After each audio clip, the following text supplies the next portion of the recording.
দেশ ছেড়ে পালানোর সময় শেখ হেলালের ব্যক্তিগত সহকারী গ্রেফতার। সাবেক সংসদ সদস্য শেখ হেলালের ব্যক্তিগত সহকারী হোসেন মোহাম্মদ মুরাদ ওরফে সোহেল মুরাদকে গ্রেপ্তার করা হয়েছে। তিনি দেশ ছেড়ে পালানোর চেষ্টা করেন। এ সময় বিমানের টিকিট চেকিংয়ের সময় তাকে গ্রেপ্তার করা হয়।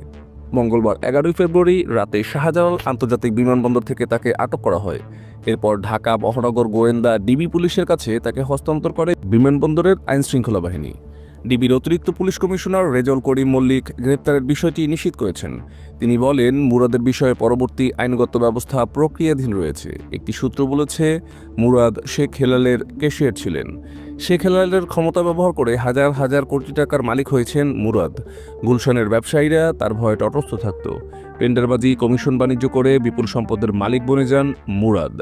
খোঁজ নিয়ে জানা গেছে, বৈষম্য বিরোধী ছাত্র আন্দোলনের সময় ছাত্র হত্যায় বিপুল অর্থের যোগান দেন সোহেল মুরাদ।